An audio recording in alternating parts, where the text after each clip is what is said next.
Good afternoon, Arizona. This is On Target. I'm newspaper columnist Tom Strawn, published each Friday on the editorial page of the Prescott Daily Courier. This is the 161st edition of On Target. Page 1 for this week. Terms like biodiversity and eco-fraud mean very little to most of our citizens unless they make their living from the land. If they are involved in farming, ranching, mining, fishing, real estate and land development industries, or outdoor recreation or the wood products industry, they are aware of these terms.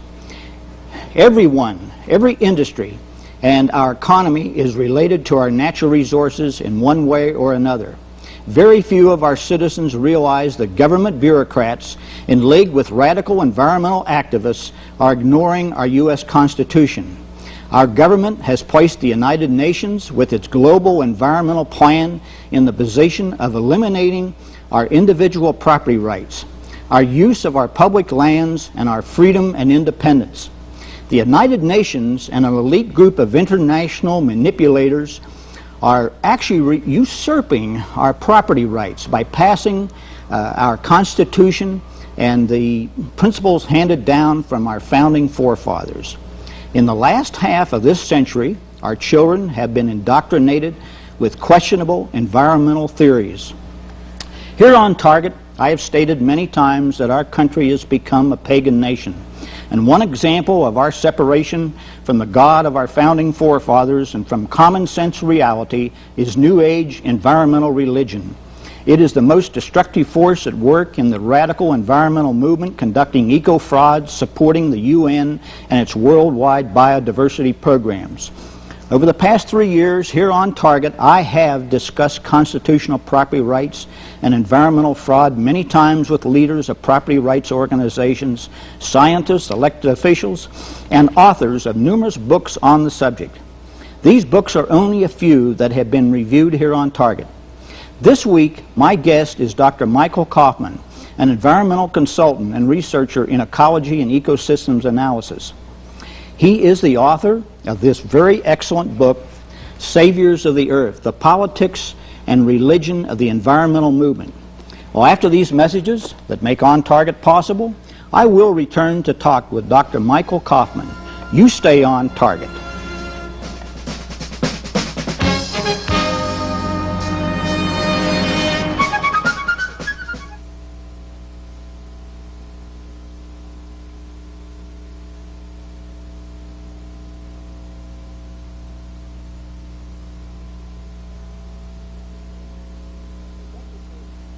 The subject of On Target this Sunday is biodiversity and eco-fraud versus property rights and our U.S. Constitution. And my guest is Dr. Michael Coffman. Michael, welcome to On Target. Well, thank you for inviting me. Well, let's get on target, Michael. First of all, I want to talk a little bit about your background and how you happen to be in Arizona right now. But what I found was interesting that you're a graduate of Northern Arizona University in forestry right here. That is correct, and that is correct, and I really enjoyed it for the 4 or 5 years I was here in Arizona. I wish I'd had the opportunity of coming back and living some more here. Well, my son-in-law graduated from the same school in forestry also, and he's a Forest Service supervisor up in Colorado, and so we've got something in common there. You have a BS in forestry and an MS in biology and from NAU, and your PhD in forest science from the University of Idaho. Now, you're president of the Environmental Perspectives, Inc. What is that? Environmental Perspectives, Inc. is an organization whose primary mission is to help organizations, individual people, companies, understand what's happening within the environmental community or the environmental issues in a way that avoids the huge agenda behind what's the environmental movement, but yet still be sensitive to what all of us want: clean air, clean water, good, healthy environments. Now, you're also involved in, I'm not sure if this is a new organization or not, But Sovereignty International, I've been hearing That's correct. about it. Sovereignty International is a relatively new organization. It's a 501c3, not-for-profit organization in which we attempt to bring together the divergent groups right across the board, from issues such as the rights of the child to environmental issues like we'll be talking about today, that are being advanced by what we call the international agenda or the global agenda to advance government up to a global level, because we're very close to that right now. What we've been hearing was called the New World Order, and now they seem to be playing that down. Yes. Now it's a global agenda, global environment, and so forth. Michael, how did you happen to get into this particular area? Writing about what you have in the Saviors of the Earth, and going public, you might say.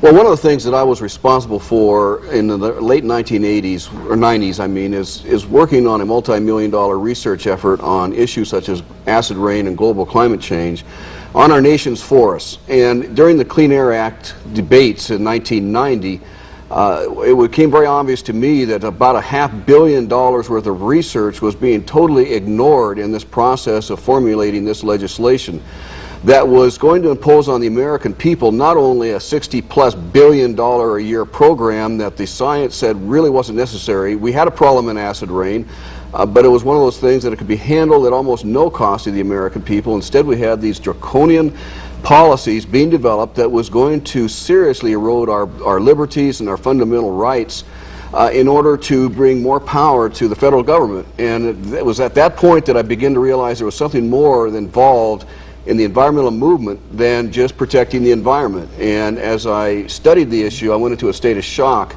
as I realized that there is a huge agenda behind the environmental movement that has nothing to do with protecting the environment, but everything to do with liberating us of our civil rights and putting us under a totalitarian type of governmental structure that will, in essence, eventually cause the loss of our civil liberties. Now, Michael, you've been in Arizona here. In fact, I believe I'm correct in saying you actually live in Bangor, Maine. That's correct. I think you're probably one of my most distant guests to come and appear on this show in the 3 years we've been doing it.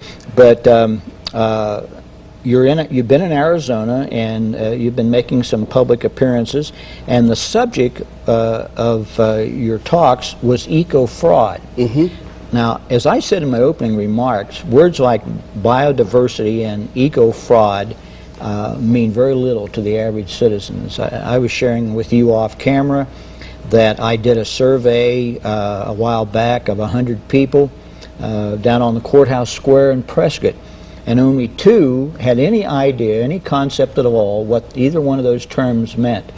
So for our TV audience, would you explain, first of all, what eco-fraud is?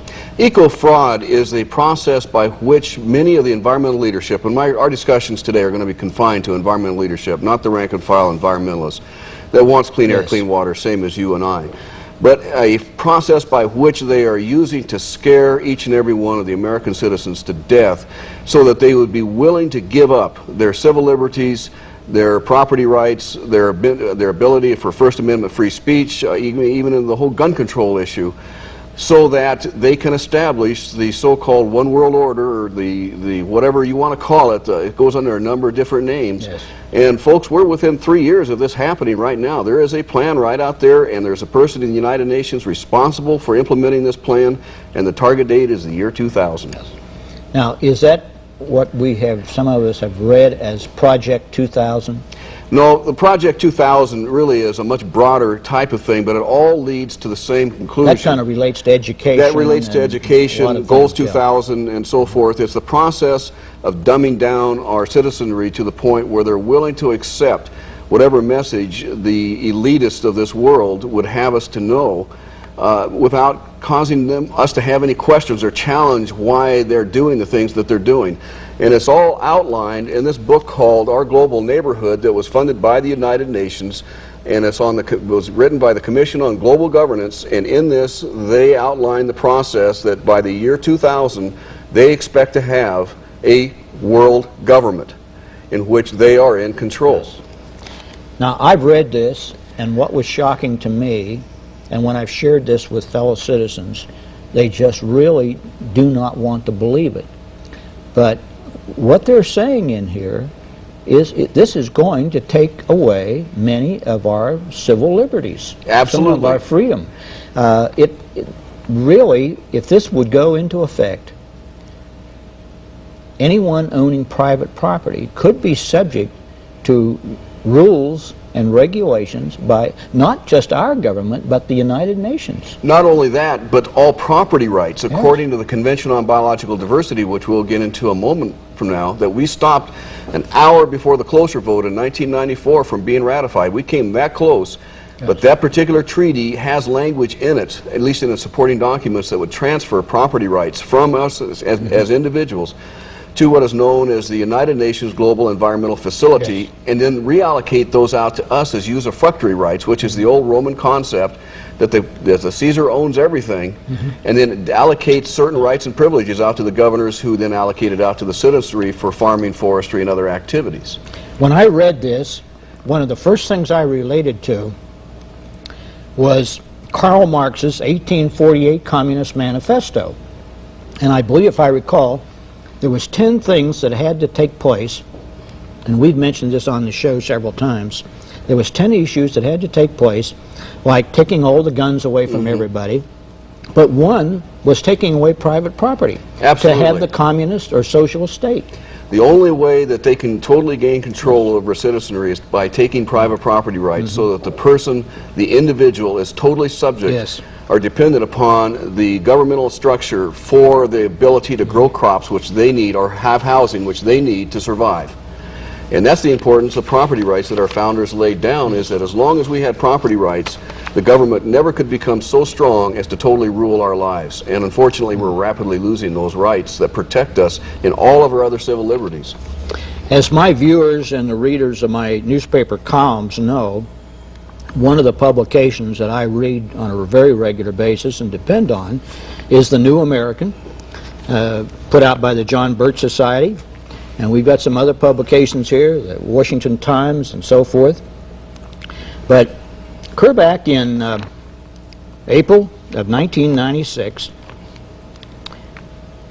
William Norman Grigg wrote this article in here where he referred to you quite extensively and what you were doing.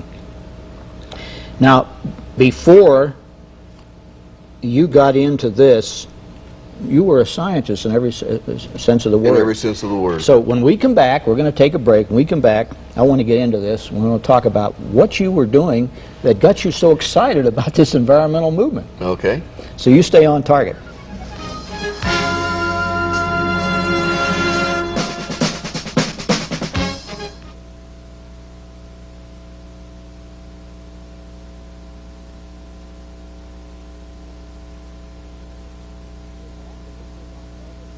We're back, and this is On Target, and we're talking with Dr. Michael Coffman. Michael, when we broke there, we were starting to talk about what you did as a scientist that got you so excited about all this and that you really went public on it. Well, I've taught in academia for about half my career, about 25 years now, going on 30. And another half in the forest products industry or the paper industry in research and science. And I realized when I was working with the National Council for Air and Stream Improvement on issues such as global warming, global and acid rain, that I could be retired the best scientist in the world. And it would be meaningless because none of the good science was being put into policy. Almost all of the policy is being formulated around what I call pseudoscience, or just emotional type of science that grabs the attention and the emotion of people, scares them, and then scares them into giving up certain rights and privileges that our Constitution guarantees them. And as I realized that, and the magnitude of what this agenda would do to the American people and put us back into a state of abject poverty, I realized that I could no longer be a scientist. I had to become political, which is something I never dreamed in my wildest imaginations I would ever do in my professional career.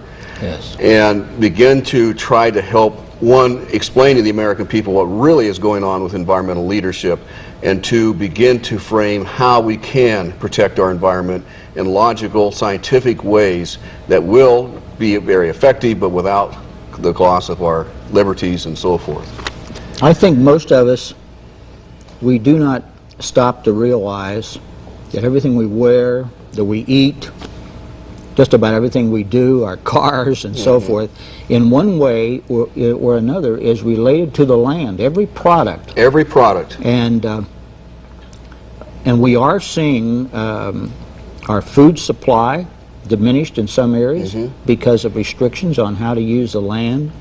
And forestry products is a prime example. The mineral industry is having a lot of problems with regulations. And I think we ought to point out that because we're speaking out against some environmentalists, most of us love the land. Yes. We're not going to destroy it. Very few people are going to really abuse it and destroy it. We're really all conservationists, environmentalists at heart. And but there has to be some common sense come back into this. There has to be common sense, and the common sense really is framed in our U.S. Constitution. It allows the creativity of man to express itself, but at the same time calls for common law, which is the concept that we don't trash our neighbor's land. And if we were just to follow that principle in smokestack emissions or water pollution and that sort of thing, we could actually clean up our environment probably far more than we are today without the huge cost and burdens associated with the federal programs such as the EPA, Army Corps of Engineers, and so forth have imposed upon us that are costing us up to, it's been estimated, between $800 billion and $1.6 trillion a year. That's $8,000 to $16,000 per family. That's a huge, huge cost here in America. And we could probably cut that in half or 3/4 by using a more common law approach that our Constitution is framed around than the command and control approach that has been imposed upon us. Now, you've been speaking out in your tour across the country, these various speaking engagements, and you've been relating to the United Nations and the New World Order globalists. And I think you have a map of the United States there that maybe you could hold up, and hopefully our viewers can see this. But United Nations Heritage and Biosphere Program, World Heritage Sites, and Biosphere Reserves. Now, tell us about that. I've actually visited some of these places and seen the UN signs on some of our national parks and national forest grounds.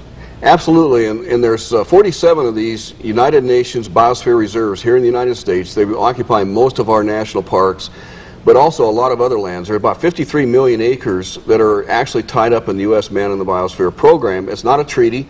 It was a letter of agreement that was signed in early 1970s. It was first started in 1968, and for 30 years it was pretty benign.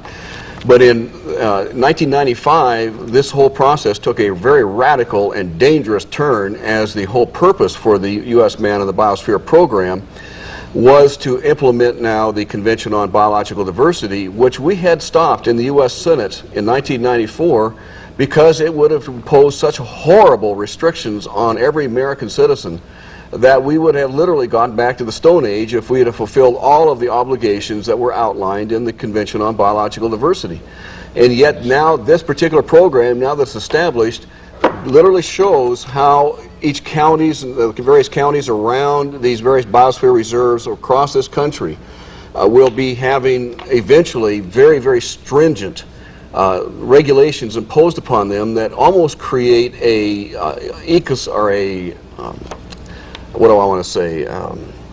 situation where man can't really live unless you go back to pre-industrialized types of agriculture, forestry, and so forth. Many of the areas that for years that we've been going out and hiking or camping or using in one way or another are now off limits, where you see these UN signs.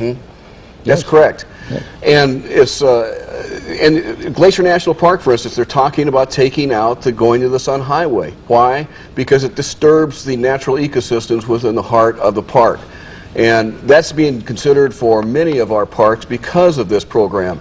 Now you'll hear that the United Nations has no direct sovereignty intrusions with this program, and technically it doesn't. But the UNESCO program, if we want to be part of the UNESCO program, we have to adhere to their guidelines. We have to comply. And so, therefore, by default, we are giving our sovereignty to the United Nations, even though in writing it doesn't say we have to. People don't realize, right here in Arizona, just looking at this map, and I have gone out and seen these areas and the signs, the UN signs. For example, up in the Beaver Creek area, just north of Prescott, down in another area, a large area, many thousands and thousands of acres, making up the Mojave and Colorado River Desert area. And what really flipped me out was about 4 or 5 years ago, literally, when I went down to the Saguaro National Monument on an annual trek down there, and here was the Saguaro Organ Pipe Cactus area, fenced off. Not just a little area, but a vast area along the border, along the Mexican border, with these UN biosphere area signs. No trespassing, keep out, and so forth. And I've been told that there are some other areas that had not even been listed on any of the maps or have been made public information. Right. Yes. And that's very common, and it's a tragedy because it gets back to this issue of eco-fraud. When the program of the Man in the Biosphere program was started, it was benign. It was a scientific venture, and now it's been turned into a political beast that will have direct impacts on the people who live around it. And had the Convention on Biological Diversity been ratified, this is what we would all have been facing, is this kind of severe regulations to protect their vision of what biodiversity should be, which means no use, basically wilderness areas. In fact, the Convention on Biological Diversity would have set aside 1/2 of America into core wilderness areas and interconnecting corridors that would have caused these lands to be literally locked up. And this is the map that we used on the Senate floor in September of 1994. Okay, let's hold that, Michael. Let's take a break here, and we'll come back and put that back up again, and let's get into that, what is actually taking place in our Congress on these subjects. So you stay on target.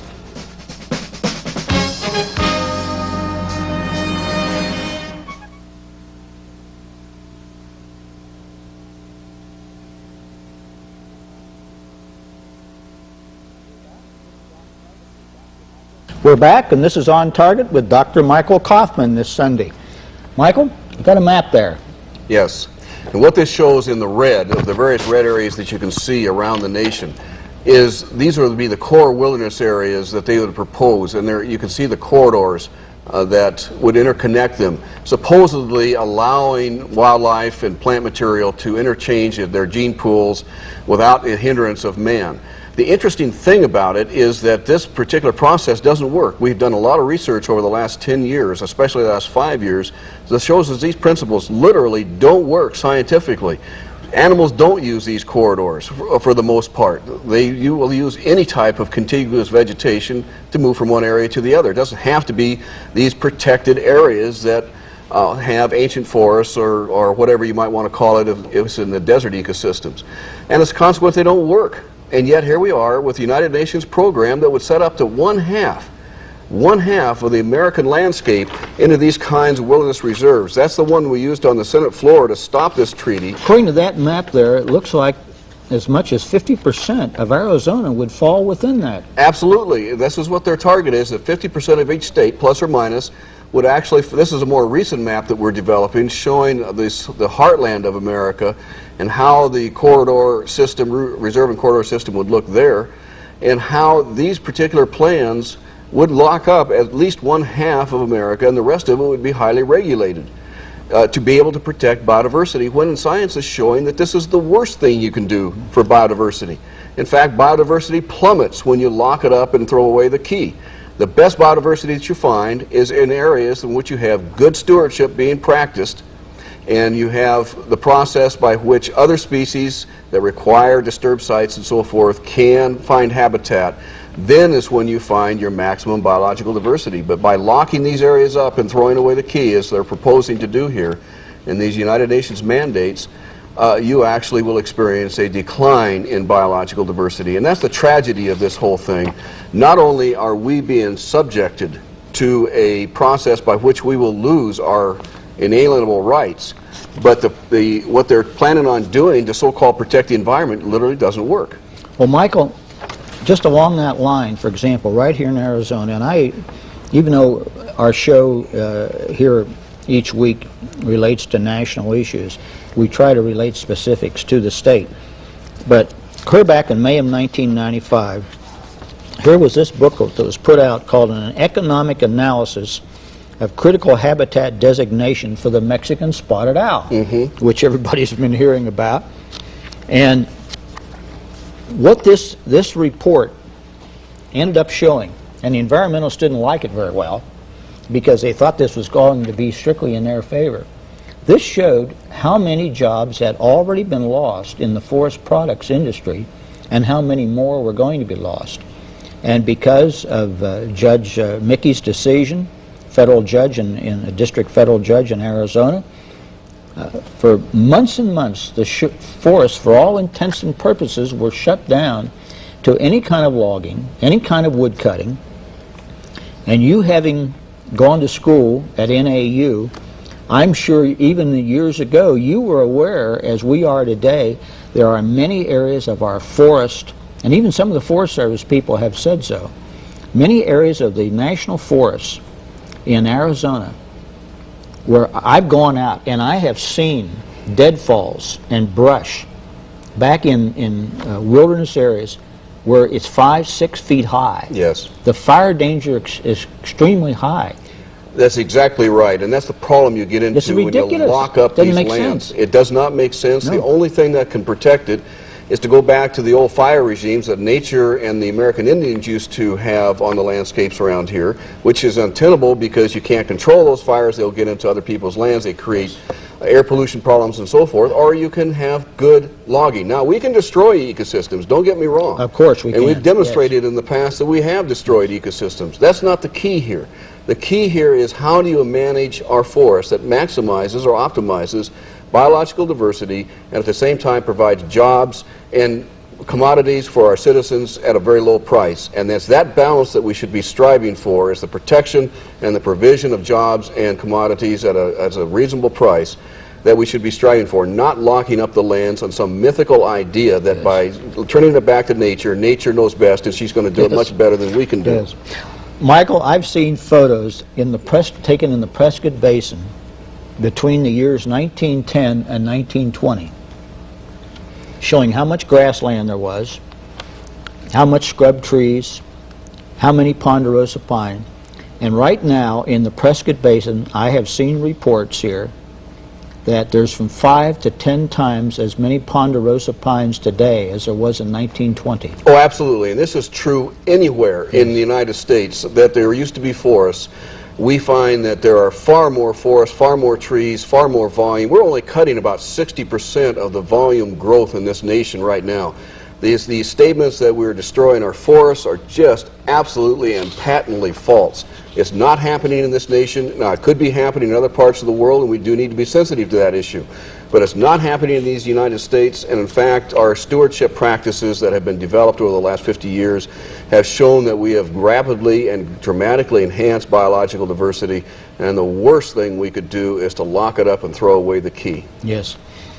Michael, I hope that a lot of people will read this, and we're going to talk about this book of yours, Saviors of the Earth. But as I understand, this is actually about your third book. Yes, that's right. And I think there's probably a lot of people in our viewing area that would like to find out how to get a hold of material of yours that you people have put out, your organization, possibly get a hold of the book or books. And we're going to put up Michael's name and phone number and his organization that you can contact, and you can follow up and get this. And we'll put this up again in another segment before the show's over. Michael, one of the things I know you're extremely interested in, and you were doing a lot of research at one point, and that is on this issue of global warming, which we've heard so much. We've been told that the world is getting, Earth is getting warmer, and there's going to be these great snow melts, and we're all going to get flooded out. So we're going to take a break here, and we come back. I want you to straighten this out on global warming from the scientific standpoint. Be happy to. So you stay on target.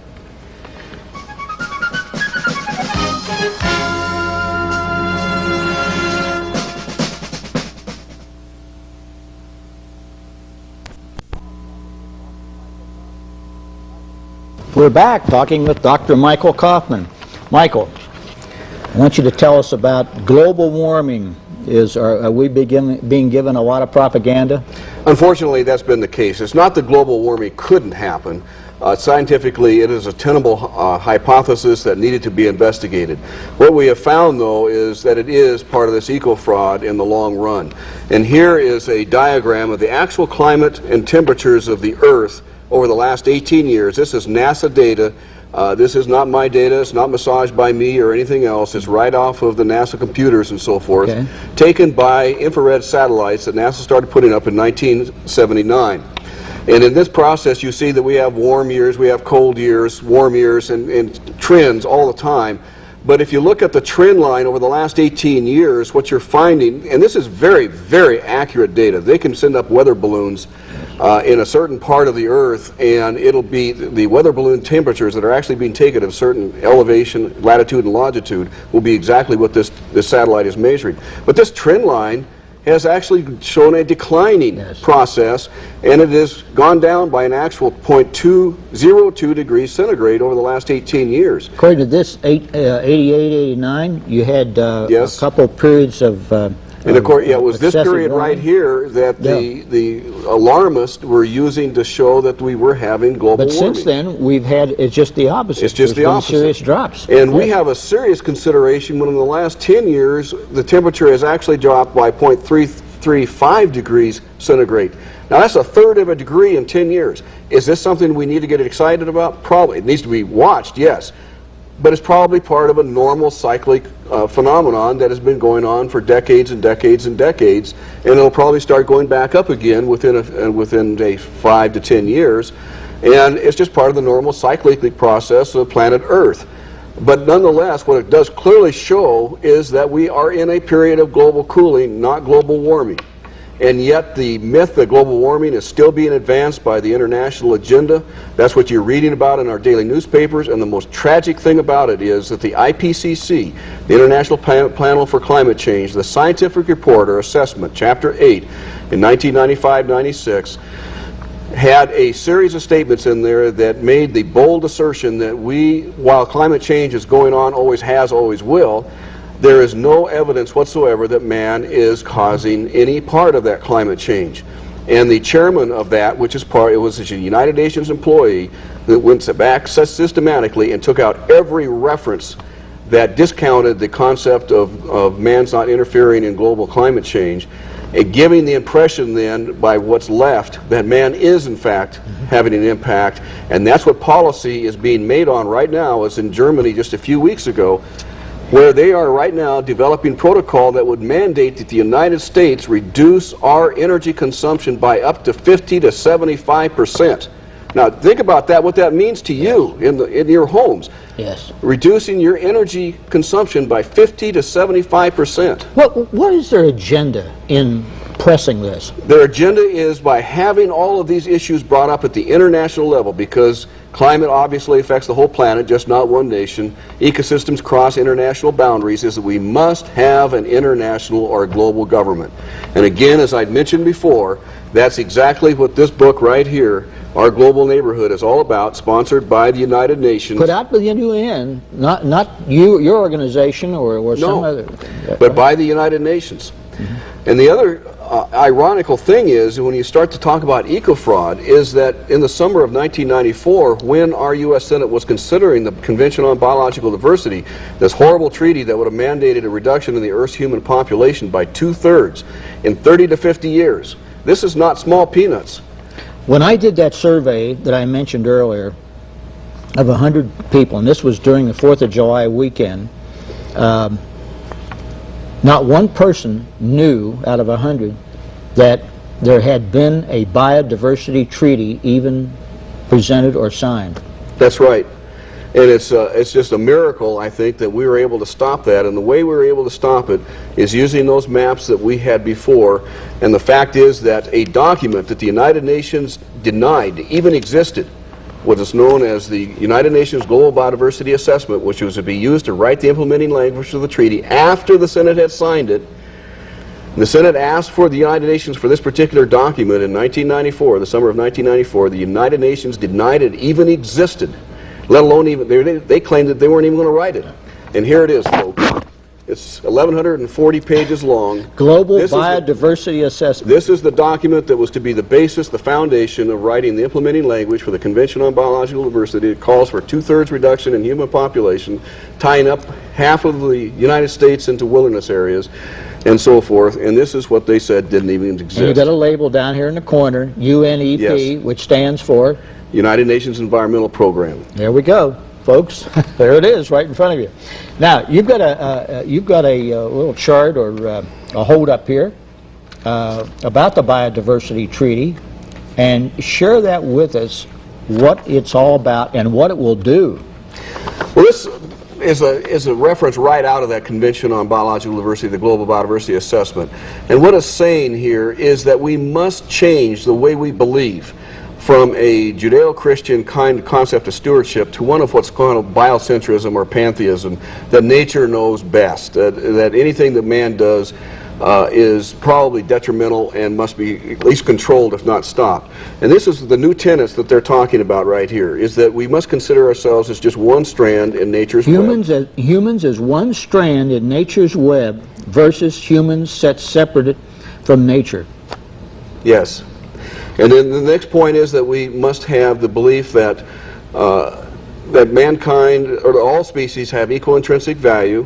Therefore, man is no better than anything else, which leads then to the belief that any law that benefits man at the expense of nature has got to be a bad law and must be equalized. This whole concept So in other words, a polecat, he should have equal rights. That's right. To the rest of us. And I know a few polecats yes, that I don't right. want to have extra rights. Right. Okay. And that we must mold all of our human activities along nature's rhythms.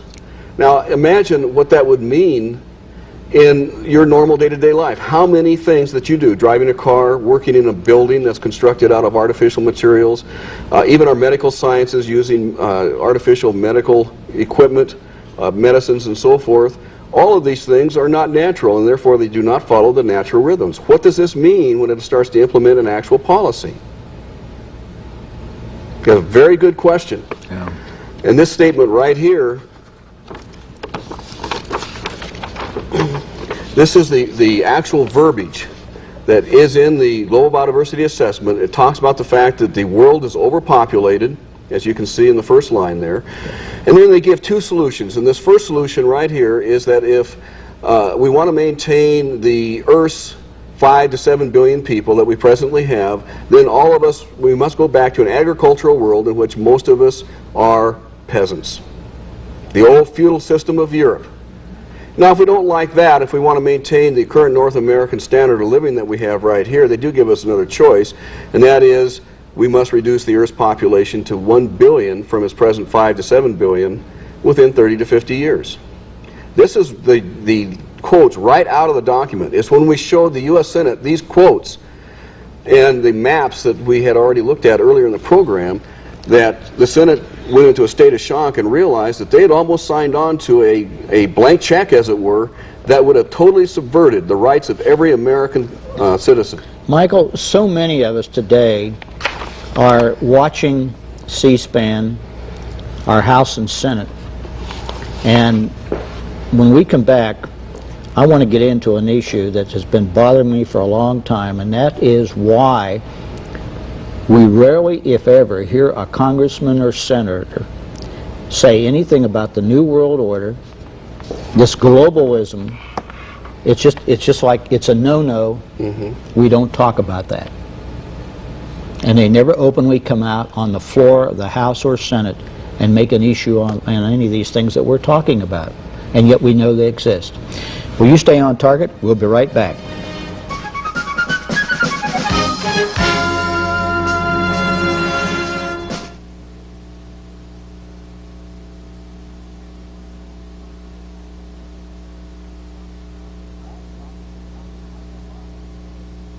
Back talking with Dr. Michael Coffman. Michael, when we took a break, I asked the question, why is it that our Congress and our Senate, they seem to avoid these subjects? We watch C-SPAN, we don't hear them talking about globalism or the New World Order. Money. If you want one word, money. Money. And the reason I was able to check, or to actually trace this back, was the fact that when I found out what was going on, the natural thing to do is to, where's the money coming from, where's the power structure, and in all particular cases, it all goes back to the old foundations, the Rockefeller, the Ford, the Pew Charitable Trust, are funding this to the extent of between $350 and $500 million a year of environmental activism.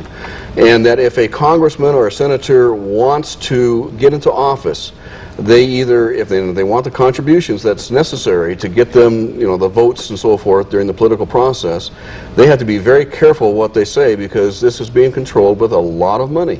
And it's not that these, there's a conspiracy of sorts, no question about it, but nonetheless, it always tracks back to money and the fact that you have this global agenda.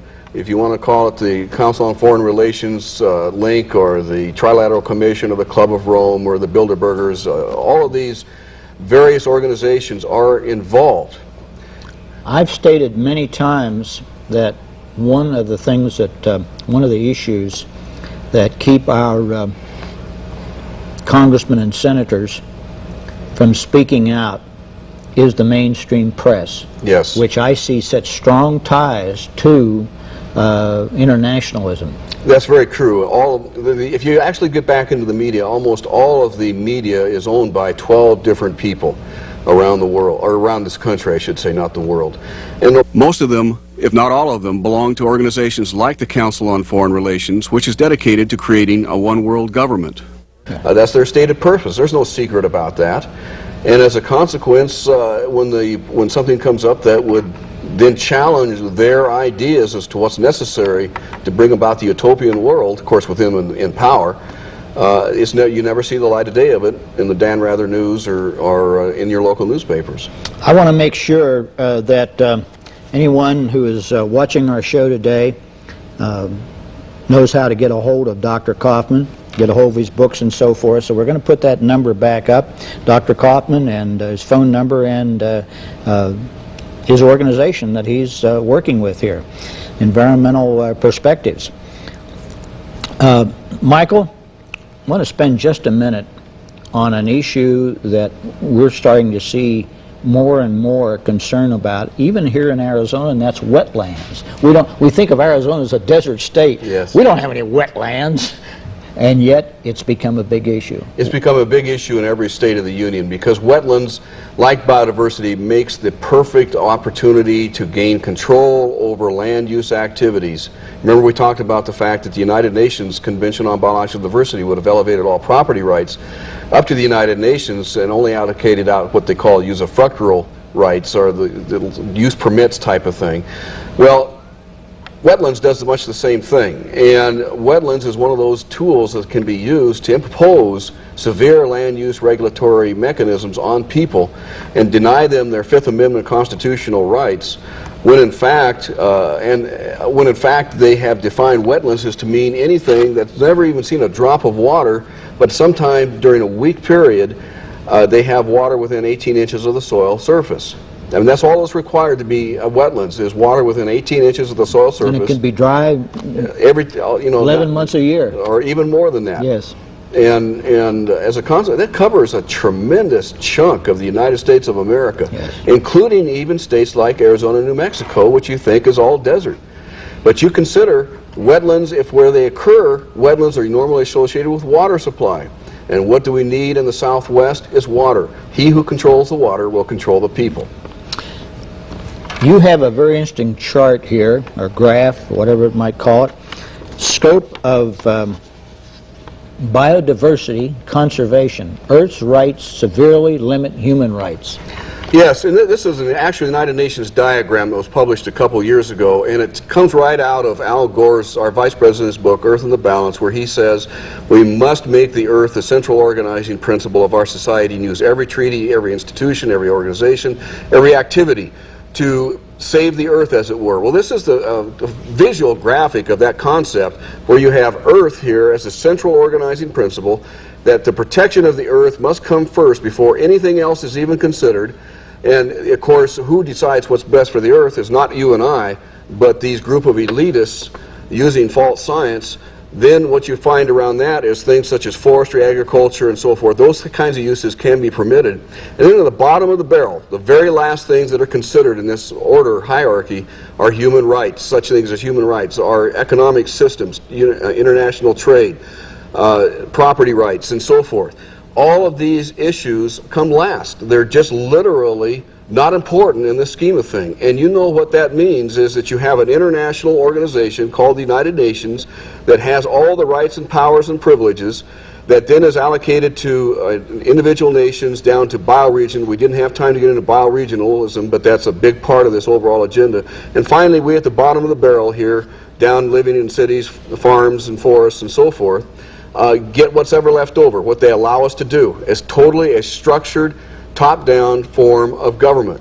And if you look at what our founding fathers, for instance, said, James Madison, the accumulation of all powers, whether it's in the legislative, executive, judicial, whatever, is the very definition of tyranny. Yes, may justly be pronounced the very definition of tyranny. That is something that should concern every single American, is that we're setting up a global structure that will bring tyranny. Whether we want it to or not, it will bring tyranny.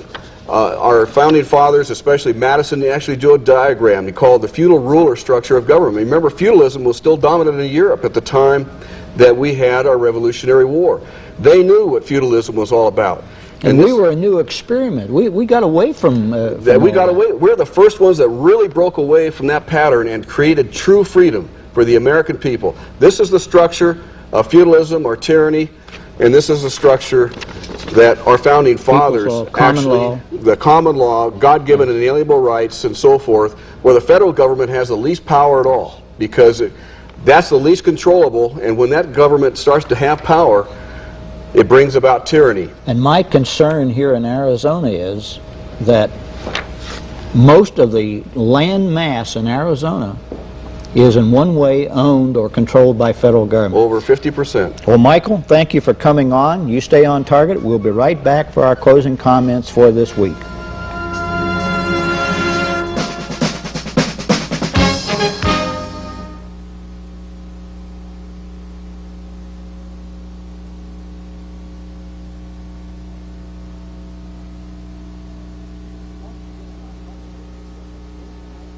Thanks for getting on target with me again this week, and my thanks to everyone who calls or writes. I wish that I had time to personally answer each phone call and letter. If you would like to receive a copy of my newsletter, CPR, the Citizens Political Reporter, now being distributed to over 3,000 readers in Arizona each month, well, contact me.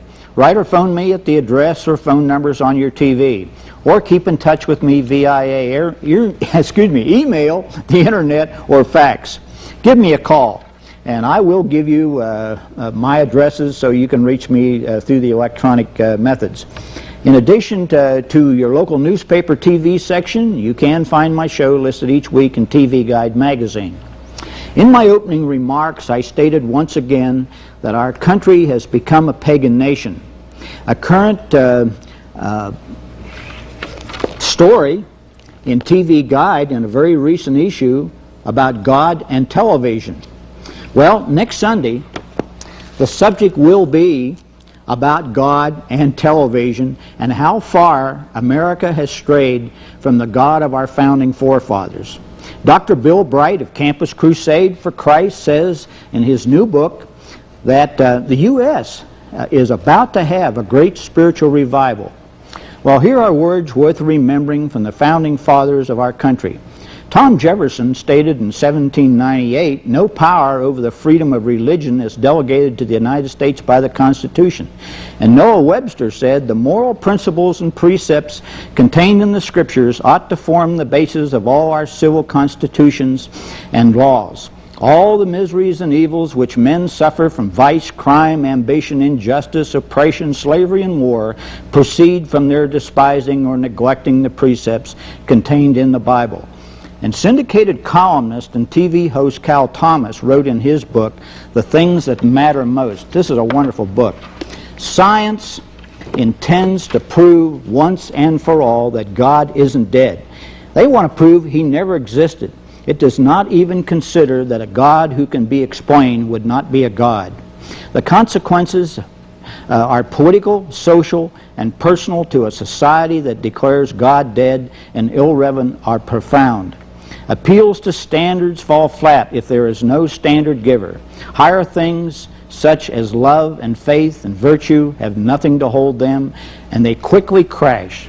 Well, that's page 10 and On Target for this week. I'm Tom Strawn. You stay on target this week, and remember, our country was not designed to be a democracy. It was created as a republic. God bless our republic, the USA.